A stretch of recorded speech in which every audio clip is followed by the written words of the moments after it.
একটা চায়ের দোকানে দুইজন বন্ধু গল্প করতেছিল এবং এই দুই বন্ধু বিভিন্ন বিষয়ে আলাপ করছে এবং নিজেদের ইনকাম নিয়েও আলাপ আলোচনা করছে যে একই সময় আরেকটা লোক ওই চায়ের দোকানে ঢুকছে। তো ওই লোক চায়ের দোকানে ঢুকেই ওভারহার্ড করছে, কানে কানে শুনছে যে ওইখানে দুইটা ছেলে টাকা পয়সা নিয়ে আলাপ আলোচনা করতেছে। তো এই লোক কিউরিয়াস হয়ে ওই দুই বন্ধুর একজনকে জিজ্ঞেস করেছে যে ভাই আপনি দিনে কত টাকা ইনকাম করেন? তো ওই ছেলে, যে দুই বন্ধুর এক বন্ধু যে কথা বলছিল, সে বলছে যে আমার দিনে ইনকাম প্রায় $50 মতো। তো এই লোক বলছে দিনে ইনকাম $50, তার মানে মাসে আপনার ইনকাম প্রায় $1500। তো ওই ছেলে বলছে হ্যাঁ। তখন এই লোক যে মাত্র চায়ের দোকানে ঢুকছে সে বলছে যে আমি একটা পডকাস্ট শুরু করব, আপনি আসেন আমার পডকাস্টে, আপনি আমার প্রথম গেস্ট এবং আমার পডকাস্টের টাইটেল হবে কিভাবে মাসে $1500 ইনকাম করা যায়। তখন এই ঠিক চায়ের দোকানের পাশেই একটা ঝালমুড়িওয়ালা বসেছিল, যে ঝালমুড়িওয়ালা দিনে 5000 টাকার সেল করে, প্রত্যেক ঘন্টায় প্রায় 10 থেকে 20 প্যাকেট ঝালমুড়ি বিক্রি করে এবং প্রত্যেক প্যাকেট 10 থেকে 20 টাকা এরকম। তো দিনে প্রায় 5000 টাকার বিক্রি হয়, বা ইংরেজিতে বললে দিনে প্রায় $50 মতো বিক্রি হয়। তো উনি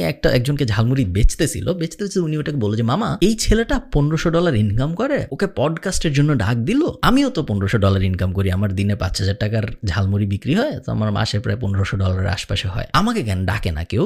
যে ঝালমুড়ি কিনতেছিল সে বললো যে আপনাকে ডাকেন না, কারণ আপনি ইনকাম করেন দিনে 5000 টাকার, আর এই ছেলে ইনকাম করে দিনে $50। দুইটা শুনতে একই মনে হয় কিন্তু দুইটা আসলে এক না। এই গল্পটা আমি আপনাদের এই জন্য বললাম কারণ আমরা অনেকে ডলারকে ওভার ভ্যালু করি। আমি সবসময় মানুষকে বলে আসছি যদি আপনার ইনকাম হয় মাসে $1000, সেই ক্ষেত্রে আপনার ডলারের আশা বাদ দিয়ে বাংলাদেশি টাকার দিকে যাওয়া উচিত, কারণ $1000 ইন্টারন্যাশনাল স্ট্যান্ডার্ডে কোনো টাকা না। $1000 যদি কারো ইনকাম হয়, বা আমেরিকায় $12000, $1000 মাসে, সো বছরে $12000 ইনকাম যদি কারো হয়, সে আসলে হোমলেসের পর্যায়ে পড়ে। আপনারা একটু গুগল করে দেখেন। বাংলাদেশে আমরা ওভার গ্লোরিফাই করি, বাট বাংলাদেশে আমরা জাস্ট ডলারের নেশায় বুঝি না যে $1000 আসলে টাকার অঙ্কতে অত বড় টাকা না। সো আমি চাই এই জিনিসটা আপনারা একটু ভাবেন। আজকের ভিডিওতে আমরা কিছু আইডিয়াস নিয়ে কথা বলবো, যে আইডিয়াসগুলো স্টুডেন্টরা ইমিডিয়েটলি ইমপ্লিমেন্ট করতে পারে টু স্টার্ট মেকিং মানি। চলুন শুরু করা যায়।